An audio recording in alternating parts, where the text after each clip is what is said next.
Hello and welcome to In Their Own Words.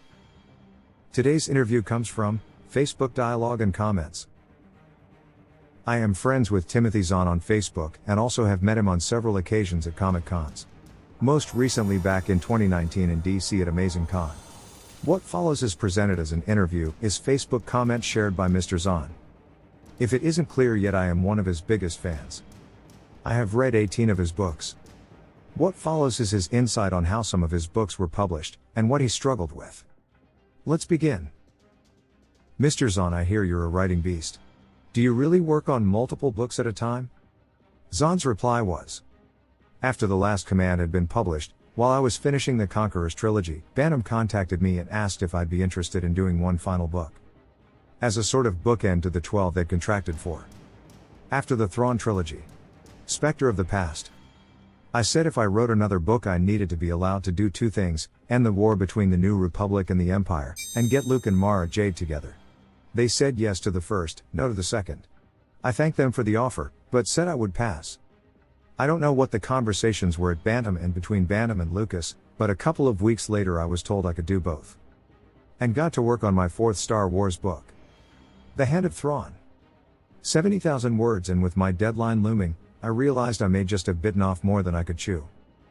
You struggled with writing Star Wars Vision of the Future? Zahn's reply was, my struggle was I only had a quarter of a now estimated 280,000 word novel completed. My typical book runs 90 to 130,000. I was trying to figure out what I was going to tell my editor. Then, to my relief, Lucas announced he was postponing episode 1 for another year, from 1998 to 1999. Since part of the Bantam deal had been to publish books until episode 1 came out, that, theoretically, left them with another year's worth of books to come up with. You know, I casually told my editor, if you want to split The Hand of Thrawn into 2 books, I wouldn't object. To my everlasting relief, he agreed, and the single book became The Hand of Thrawn duology. Interestingly, Vision turned out to be a little over 200,000 words, which makes the duology basically a trilogy's worth of material in 2 volumes. And with that book completed, I was once again finished with Star Wars. So what issues did you have while writing Survivor's Quest? Zahn replied. Memories of writing Survivor's Quest. A few years passed, during which time I wrote The Icarus Hunt, Angel Mass, and Manta's Gift. I was beginning work on the Dragonback series when Del Rey Books contacted me. They were doing a Han and Leia book called Tatooine Ghost by Troy Denning. I was asked if I'd like to do a Luke and Mara Jade book as a companion piece. The answer to that question was yes. I submitted an outline and prepared to start writing. Well, they rejected it. And rightfully so. Looking back on the idea now, I cringe. And no, I'm not going to offer any details, so don't ask.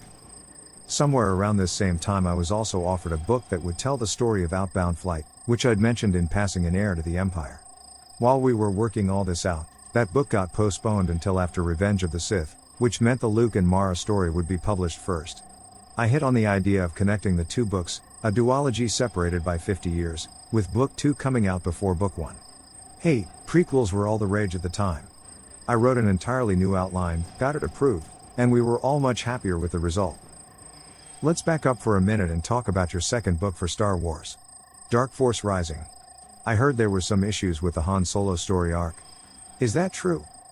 Zahn's reply was, well, the middle book of a trilogy is traditionally the hardest one to write, or at least the hardest one to keep moving, in such a way that it keeps the reader's attention. My only real problem was that as I expanded my original 2-paragraph outline, to include more detail, I realized to my horror that I hadn't given Han Solo much to do. This was referred to as a big no-no. My solution was to add in a new character, Senator Bel Iblis, a former ally of Mon Mothma, and Bail Organa, who had left the Rebel Alliance for reasons he now regretted. Having Han meet and work with him made, for a subplot that was easy to integrate, into the main storyline, I already had planned. Once again, we ran into a bit of a problem with the title. Dark Force Rising, while reasonably understandable in English, doesn't translate easily into other languages, a possibility for confusion that never occurred to me when I was writing and titling the books. My belated apologies to all the translators whom I left scratching their heads. Well, there you have it. The behind-the-scenes look at a prolific writer's struggles. I hope you enjoyed this interview, and may the Force be with you always.